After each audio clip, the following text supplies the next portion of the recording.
Semua yang siap diberkati, mari sama-sama kita katakan amin. Berikan kemuliaan buat Tuhan. Silakan duduk Bapak Ibu.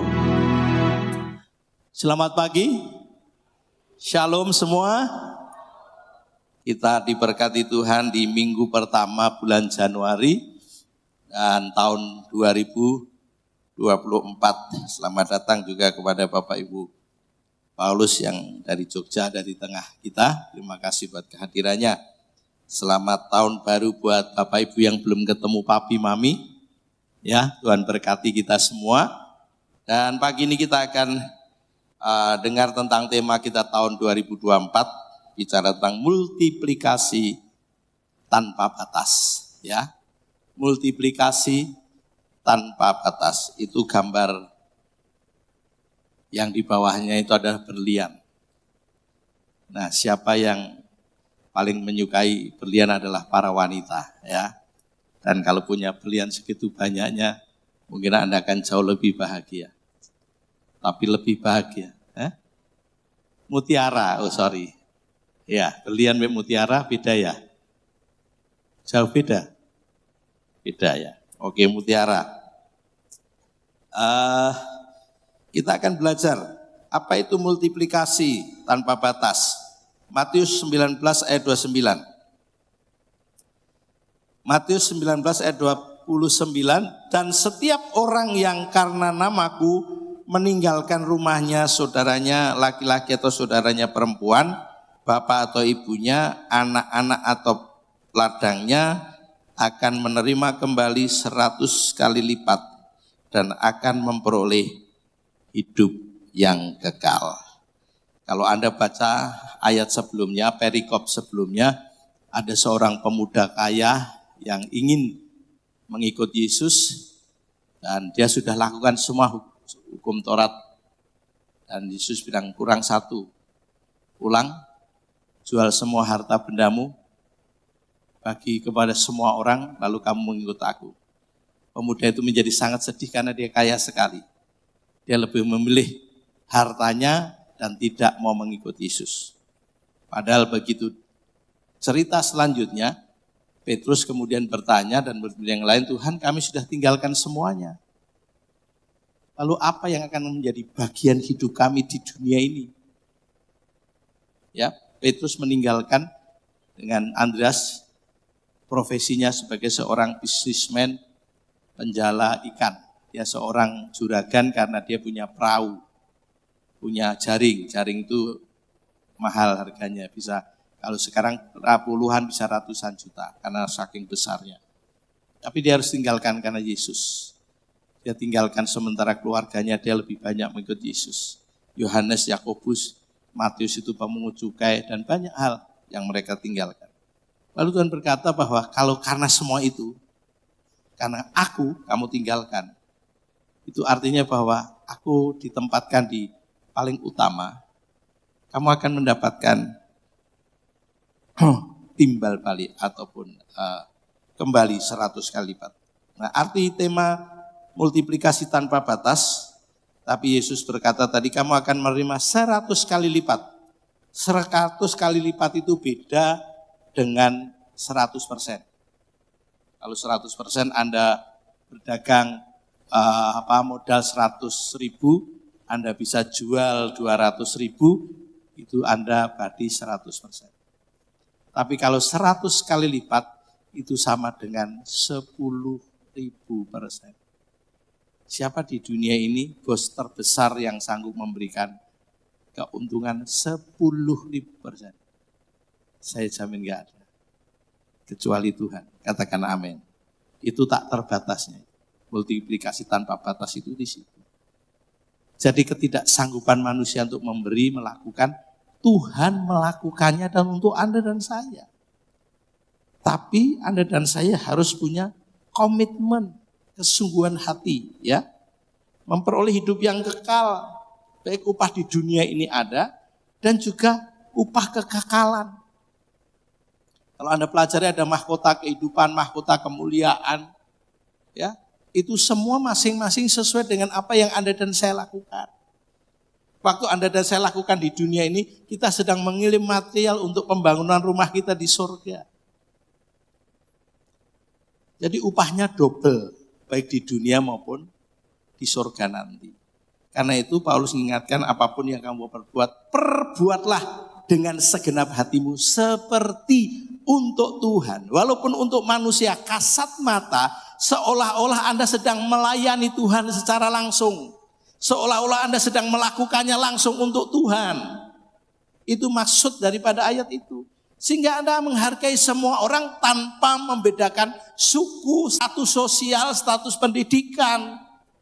Kalau Anda seorang pedagang, Anda jualan, Anda akan melayani semua konsumen dengan cara yang ramah.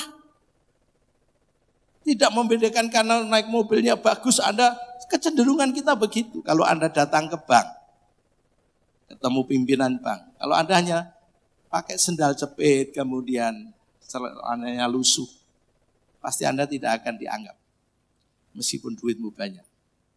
Tapi nanti kalau Anda sudah deposito yang besar di bank itu, salah satu deposito yang paling besar di kota ini, Anda mau datang dengan model apapun dihormati.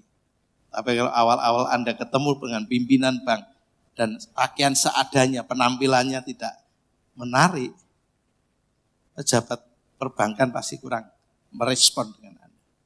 Tapi buat Anda dan saya, siapapun orang yang kita hadapi, Anda dan saya melakukan seperti itu, Tuhan. Yang ketiga, semua yang hendak dikerjakan apapun itu mempunyai nilai kekekalan. Jadi ada hubungannya dengan kekekalan di surga nanti. Makanya Paulus mengingatkan, waktu kita membangun pelayanan itu seperti seorang yang sedang membangun rumah. Fondasinya dari apa?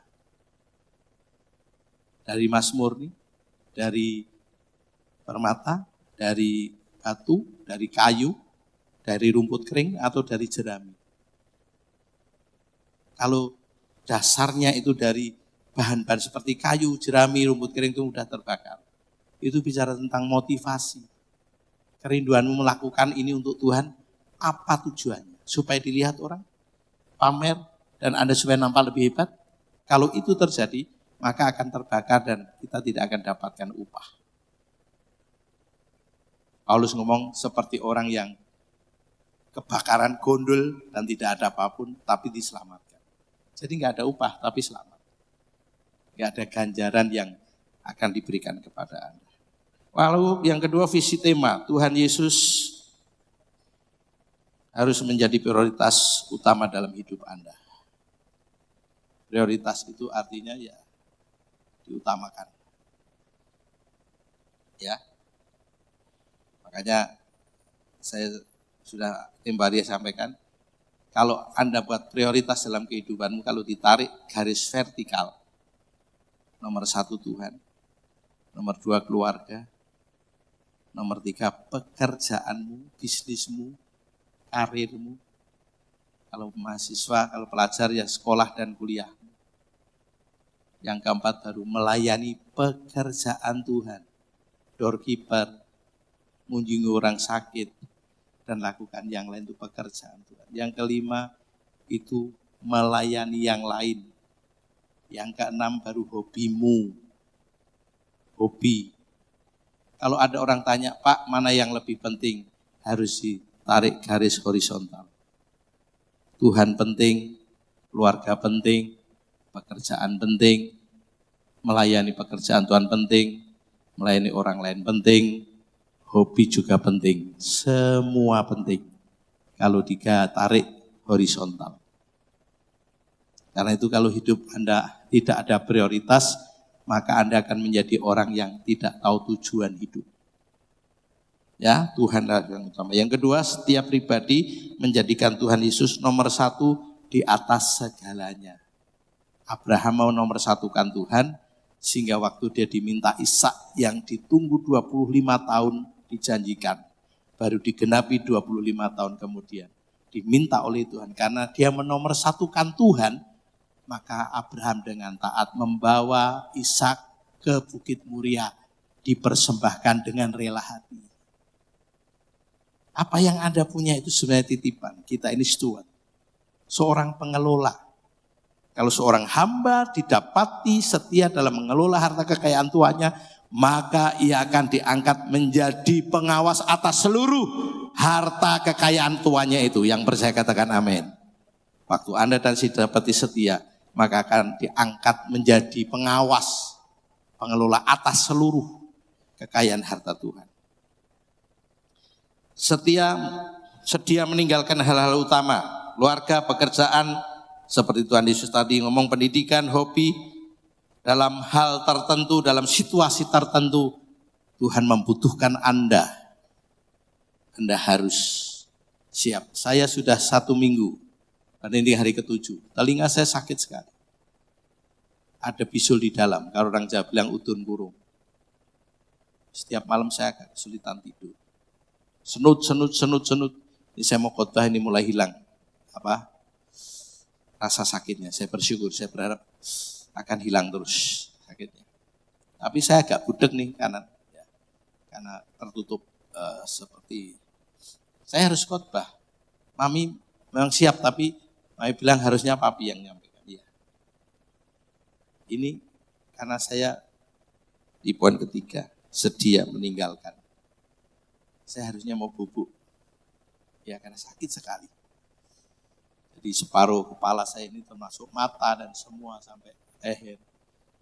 Semalam saya godok air, kemudian saya taruh di gelas, tak sentrong kayak gitu ya di telinga supaya agak reda gitu. Ini salah satu contoh. Kadang kami sedang sakit atau sedang ada sesuatu dan Tuhan pengen supaya saya melakukan pelayanan, saya harus lakukan itu. Dan ini adalah dikatakan bersedia untuk Tuhan dan meninggalkan yang lain. Menerima kembali yang keempat dari Tuhan dengan multiplikasi tanpa batas sesuai firman Tuhan. Lalu yang ketiga, misi tema. Misinya apa? Membangun hubungan pribadi dalam pengenalan akan Tuhan Yesus menjadi prioritas jemaat. Saya ingin semua kita, jemaat di sini, mengalami pertumbuhan menuju kepada kedewasaan penuh. Kan berubah karakter Kristus menjadi serupa dengan Kristus, mengalami kepenuhan Kristus. Dewasa penuh itu akhir balik. Di firman Tuhan katakan, orang yang sudah mencapai akhir balik, dewasa penuh, maka ia berhak menerima warisan yang menjadi bagiannya. Tapi kalau Anda dan saya meskipun seorang anak, kalau belum dewasa, tidak jauh beda dengan seorang hamba. Masih diwakili. Ya, ada perwalian. Tapi kalau Anda sudah dewasa penuh, maka Anda akan menjadi pribadi yang berhak atas warisan Tuhan yang disediakan buat Anda dan saya. Dan tahun ini saya berharap semua kita mencapai akhir balik, dewasa penuh. Yang setuju katakan amin. Sehingga apa yang jadi bagian Anda dan saya, itu akan diberikan secara utuh. Ya. Lalu kemudian juga mewujudkan Tuhan Yesus yang utama dalam ibadah kepada Tuhan. Ibadah raya, kelompok usia, my team atau kelompok sel, VIP, doa puasa, hub, dan juga kegiatan ibadah lainnya. Meningkatkan, mewujudkan Tuhan Yesus yang paling utama dalam ibadah kita. Anda tidak lagi melihat siapa yang nanti pimpin pujian. Siapa nanti yang akan khotbah. Ya, karena setiap jemaat itu punya favorit. Apalagi di sini pengkhotbahnya banyak. Ada yang suka Mami, Papi, ada yang suka Pak Yo, Kak Al, Cik Lisa, Kak Priska, kadang Pak Steve, Pak Jono, Pak Kalis, ya. Siapa ini jadwalnya? Nah, jadwalnya kan tidak ketahuan, jadi Anda nebak-nebak saja. Apakah punya favorit? Boleh, oh boleh. Tapi kalau kemudian itu menjadi alasan untuk Anda tidak beribadah karena yang khotbah bukan yang Anda favoritkan, itu Anda tidak sedang dalam mengutamakan Tuhan Yesus dalam ibadah. Ya.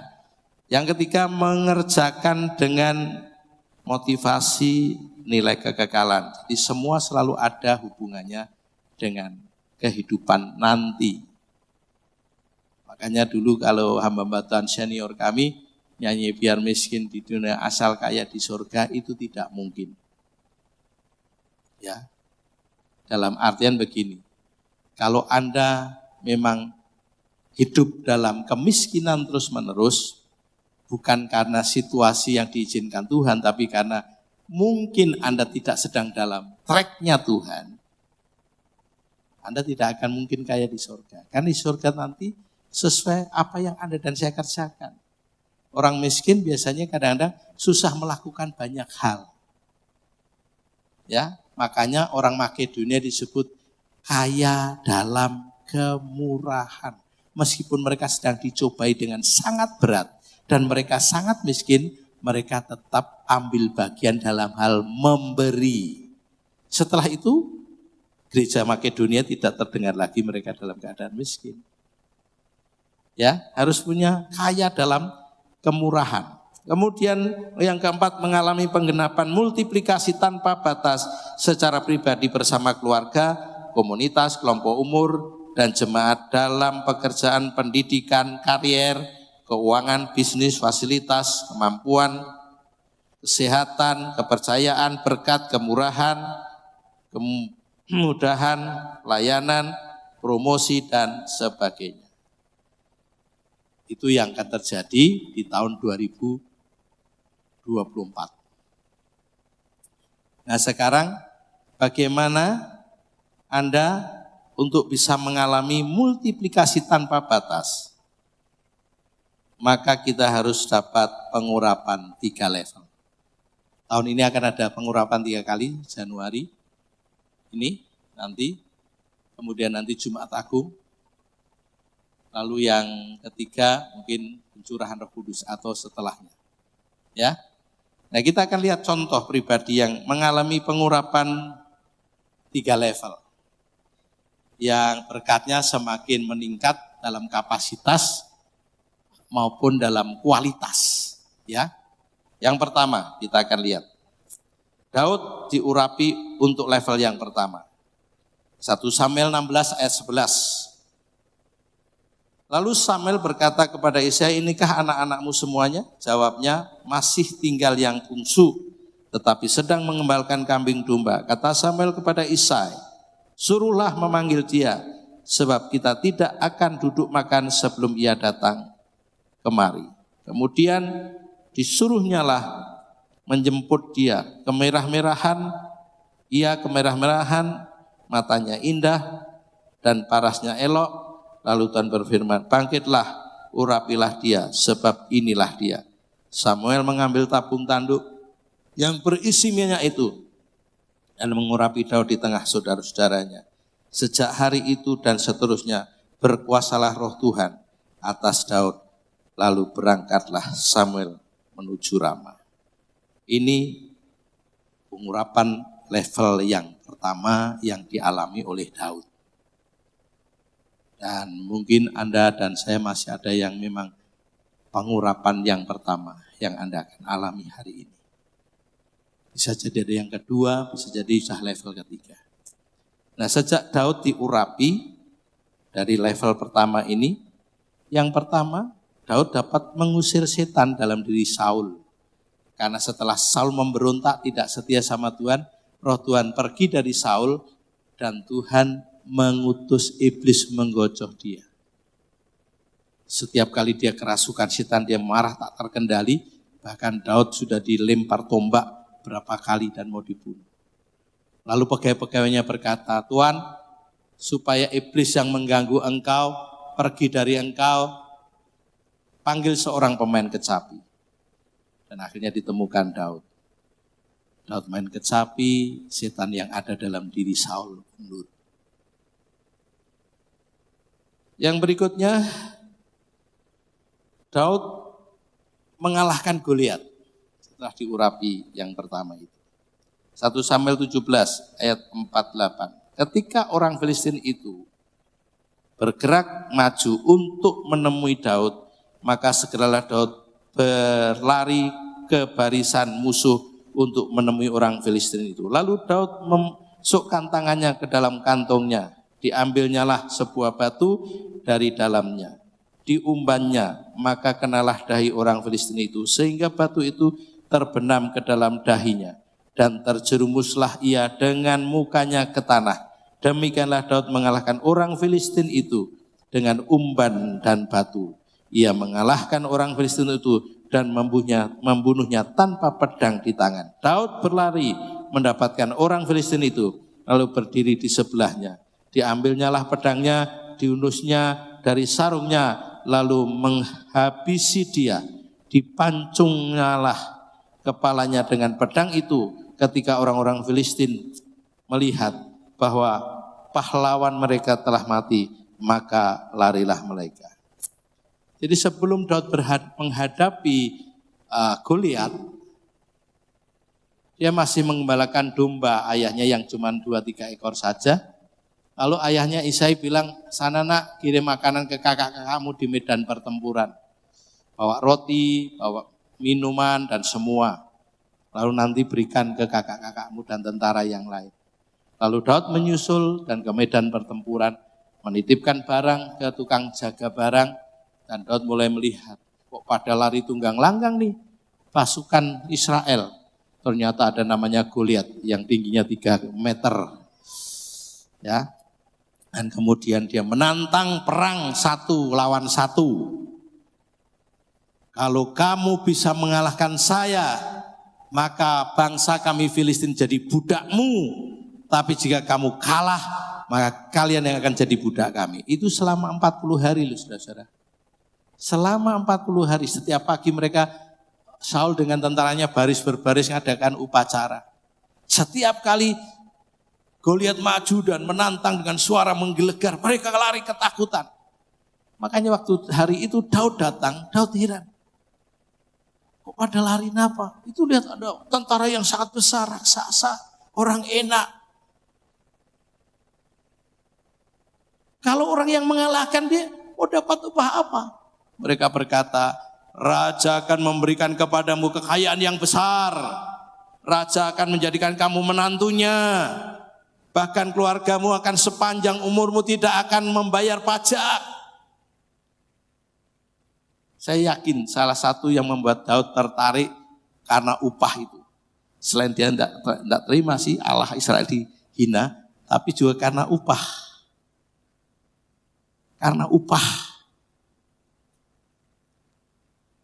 Lalu waktu Daud maju, dengar lagi tantangan itu. Dia tanya lagi dan sampai 3 kali orang jawab, kamu akan dapat kekayaan besar, akan jadi menantu raja, kamu tidak akan bayar pajak seumur hidupmu. Lalu dia bilang, lalu pegawai Saul dengar, lalu ngomong sama Saul, ada seorang yang kayaknya berani melawan Goliat itu Tuan. Siapa dia? Dipanggil, panggil. Lalu ditanya, benarkah kamu mau berani melawan Goliat? Kamu masih terlalu muda. Goliat itu dari masa mudanya sudah menjadi tentara yang pengalaman. Daud mulai bersaksi. Tuanku, hambamu biasa mengembalakan kambing domba ayahnya yang cuma 2-3 ekor saja. Kalau ada beruang atau singa menerkam dari salah satu domba, saya akan kejar, saya akan tangkap dan saya akan rebut itu dari mulutnya. Jika beruang atau singa itu berbalik melawan saya akan lawan itu. Saya tangkap janggutnya dan saya bunuh itu beruang ataupun singa. Kalau Tuhan sudah melepaskan saya dari cakar singa dan cakar beruang, Tuhan yang sama akan melepaskan saya dari tangan Goliat si kafir itu.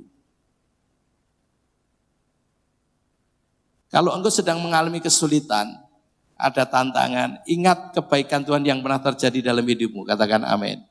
Supaya membangkitkan iman, menguatkan. Daud itu sedang menguatkan imannya. Karena yang dihadapi benar-benar musuh yang tidak seimbang. Daud masih muda. Goliat dari muda menjadi tentara, bahkan badannya sangat besar. Tak seorang pun yang berani menghadapi termasuk Raja Saul. Kakaknya Eliab sama. 3 kakaknya pun tidak ada yang berani maju. Akhirnya Daud bersaksi dan menguatkan imannya. Kalau begitu maju, dikasih pakaian pinjam, pakaian perang sama Saul, tapi dia nggak bisa, kedodoran. Akhirnya dilepas, udah, aku mau melawan tanpa harus pakaian pakai baju perang. Ya ambil batu, 5 batu, dan hanya digunakan 1. Kalau Anda nanti pelajari hidup Daud, sepanjang kehidupan Daud ada 5 raksasa yang dibunuh oleh dia. Jadi dia ambil 5 batu yang digunakan hanya 1 kan. Ternyata masih ada 4 raksasa yang akan dibunuh oleh Daud dalam kehidupannya. Dan hari itu Daud berkata, kamu mendatangi aku dengan pedang, tombak, dan lembing. Tapi aku mendatangi kamu dengan nama Allah Israel. Yang kau hina itu hari ini akan menyerahkan kamu kepadaku. Bahkan aku akan serahkan tubuhmu dan semua prajurit Filistin menjadi makanan burung di udara. Goliat maju, Daud juga maju dan mengambil itu umban. Kalau di tempat kami namanya belandring, yang diputar begitu dan dilesakkan itu. Kalau itu hanya kekuatan Daud saja, mungkin tidak saya bisa menembus batok kepalanya Goliat. Tapi memang dia seorang sniper penembak situ. Tapi ada tangan Tuhan yang tak nampak itu, membawa batu melesat dengan kuat, sehingga menembus batok kepala Goliat. Rebah, Daud lari mengambil pedangnya dan dipotong tuh lehernya. Kemenangan jadi pihak Israel. Apa yang jadi Goliatnya Bapak Ibu? Tadi Daud bisa ngusir setan. Tanda-tanda ini menyertai kita orang percaya, enggak takut lagi dengan setan. Setan ora tuyan, demit ora tuyan. Katakan amin. Hadapi tangking dalam nama Yesus.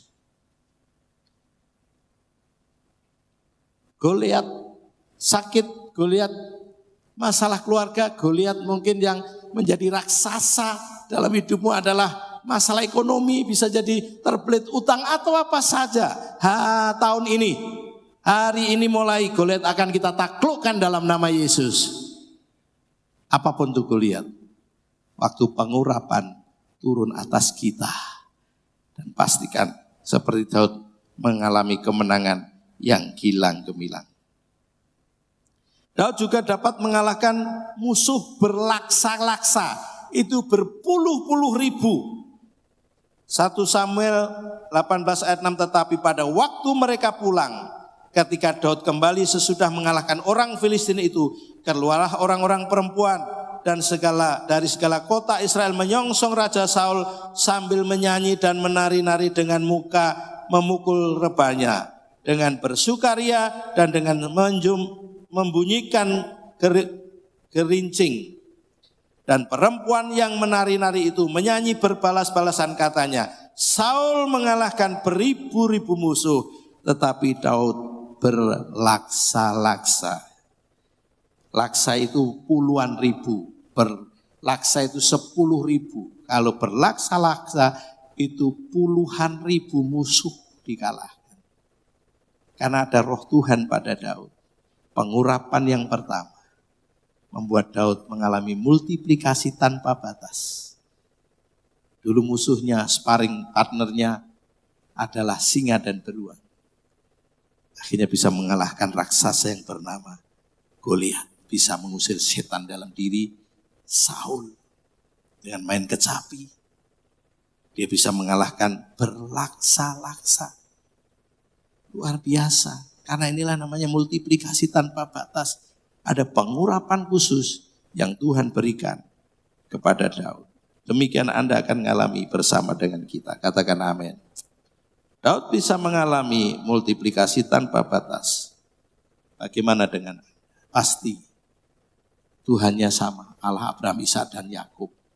Yang menjelma menjadi manusia yang bernama Yesus. Yang sama itulah yang kita akan mengalami. Apapun itu musuh kita tahun ini, kita akan lebih daripada pemenang. Katakan amin. Yesus sudah melakukan di kayu salib. Kita telah ditebus dan harganya telah lunas dibayar. Urapan level yang kedua. Urapan level yang kedua, 2 Samuel 2 ayat 3. dan ayat yang keempat-a. Juga Daud membawa serta orang-orangnya yang mengiringnya masing-masing dengan rumah tangganya dan menetaplah mereka di kota-kota Hebron. Kemudian datanglah orang-orang Yehuda lalu mengurapi Daud di sana menjadi raja atas kaum Yehuda. Ini pengurapan level kedua. Kalau tadi Daud masih mengusir setan, mengalahkan Goliat, berlaksa-laksa, tentara yang ditundukkan, Tuhan juga selalu membuat berhasil Daud dalam semua pergerakan peperangannya.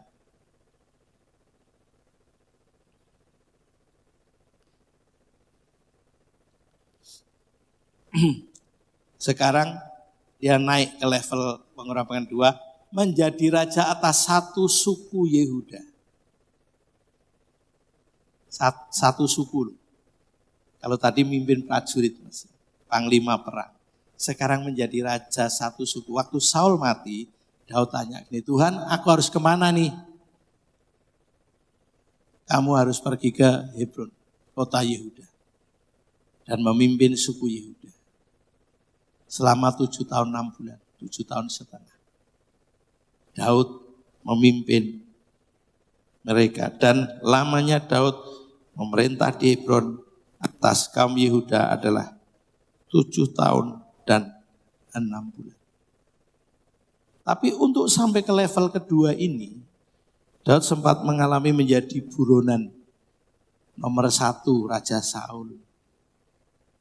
Karena Saul terancam oleh keberadaan Daud. Kemudian Daud pergi meninggalkan Saul. Sampai satu kali dia dengan keluarga dan berada di Gua Adulam. Coba perhatikan, dalam pengurapan level terjadi multiplikasi tanpa batas. Selama itu terjadi Daud sempat menjadi buronan daripada Saul hidup di Gua Adulam. Diikuti oleh 400 sampai 600 orang. 1 Samuel 22 ayat yang pertama, orang bisa dampingin. Lalu Daud pergi dari sana dan melarikan diri ke Gua Adulam. Ketika saudara-saudara dan seluruh keluarganya mendengar hal itu, pergilah mereka ke sana mendapatkan dia. Berhimpunlah juga kepadanya setiap orang yang dalam kesukaran. Ya, ayat 22 ayat 1 dan 2. Setiap orang yang dikejar-kejar tukang piutang, setiap orang yang sakit hati, maka ia menjadi pemimpin mereka bersama-sama dengan dia kira-kira 400 orang. Ya, benar, tapi di sini salah ngutipnya ayat. Jadi sebelum dia menjadi raja di Hebron, dia sempat menjadi buron. Tapi setelah Saul mati, dia tanya, Tuhan aku harus kemana? Ke Hebron. Dan di sana memimpin satu suku. Tapi sebelumnya dia memimpin orang yang sakit hati, yang terbelit utang, orang yang dalam kesulitan. Itu Daud memimpin 400 orang, akhirnya jadi 600. Jadi kalau Anda dan saya ingin mencapai multiplikasi, ya kadang-kadang untuk sampai kepada penggenapan itu, ada tantangan seperti yang Daud alami. Dan sak delalai istilahnya. Itu kok ya ketemu orang-orang yang bermasalah. Gereja ini memang gereja di mana disebut seperti bengkel. Kalau ada orang yang masuk ke sini itu kok mesti orang bermasalah topi. Boyo orang-orang sing hidupnya lancar-lancar, baik-baik. Kok mesti bermasalah keluarga, masalah mendidik anak, masalah ekonomi, masalah yang lain. Kalau Anda nanti terus pelajari, dari 400 sampai 600 orang di Gua Adulam, itu menjadi 36 atau 37 pemimpin pada zaman Daud menjadi raja. Dari 400 atau 600 orang ini, ada 37 yang terpilih menjadi pemimpin-pemimpin hebat pada zaman Daud menjadi raja. Alumni dari Gua Adulam. Jadi kalau Anda bertemu dengan orang dalam kesulitan, kepahitan, layani, gembalakan, dan supaya mereka mengalami dipulihkan, dan hidupnya akan mengalami multiplikasi tanpa batas. Yang percaya katakan amin. Yang ketiga, pengurapan level ketiga adalah 2 Samuel 5 ayat 1. 2 Samuel 5 ayat 1, lalu datanglah segala suku Israel kepada Daud di Hebron dan berkata, ketahuilah kami ini darah dagingmu. Telah lama ketika Saul memerintah atas kami, engkaulah yang memimpin segala gerakan orang Israel. Dan Tuhan telah berfirman kepadamu, engkau yang harus mengembalakan umatku Israel, dan engkaulah yang menjadi raja atas Israel. Maka datanglah semua tua-tua Israel menghadap dia. Perhatikan, maka datanglah semua tua-tua Israel menghadap raja di Hebron. Lalu Raja Daud mengadakan perjanjian dengan mereka di Hebron di hadapan Tuhan. Kemudian mereka mengurapi Daud menjadi raja atas Israel. Ini pengurapan level ketiga. Daud mengalami multiplikasi tanpa batas. Kalau tadi hanya satu suku Israel, sekarang 12 suku Israel menjadi rakyat yang dipimpin oleh Raja Daud. Luar biasa ya. Dan Daud berumur 30 tahun pada waktu ia menjadi raja. 40 tahun lamanya ia memerintah. Di Hebron ia memerintah atas Yehuda 7 tahun 6 bulan. Dan di Yerusalem ia memerintah 33 tahun atas seluruh Israel dan Yehuda. Ini multiplikasi tanpa batas yang dialami oleh Daud. Artinya hanya seorang gembala domba. Rahasianya apa selain pengurapan? Ya, rahasianya apa selain pengurapan? Mazmur 78 ayat 70 sampai 71, 72. Dipilihnya Daud hambanya, diambilnya dia dari antara kandang-kandang kambing domba. Dari tempat domba-domba yang menyusui didatangkannya dia untuk mengembalakan Yakub umatnya dan Israel miliknya sendiri. Ia mengembalakan mereka dengan ketulusan hatinya dan menuntun mereka dengan kecakapan tangannya. Selain Daud mendapatkan pengurapan, dia orang yang tulus hati. Orang yang mengalami pertobatan, kelahiran baru. Daud mengalami karakter yang sesuai dengan kehendak Tuhan. Makanya Tuhan ngomong, aku telah menemukan seorang yang berkenan di hatiku dan selalu melakukan kehendakku. Siapa itu Daud? Selain tulus hatinya, dia cakap. Dia punya skill, kemampuan. Anda nggak boleh doa puasa tok tanpa Anda melakukan pekerjaan. Kalau Anda hanya doa puasa tanpa melakukan sesuatu, firman yang difirmankan Tuhan, Anda akan jadi dukun Kristen.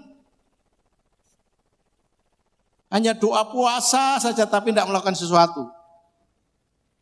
Tapi kalau Anda melakukan segala sesuatu tanpa mengandalkan Tuhan, tidak ada doa, tidak ada puasa, tidak ada baca firman, Anda akan menjadi seorang yang mengandalkan kekuatannya. Kita terbatas sehebat apapun manusia.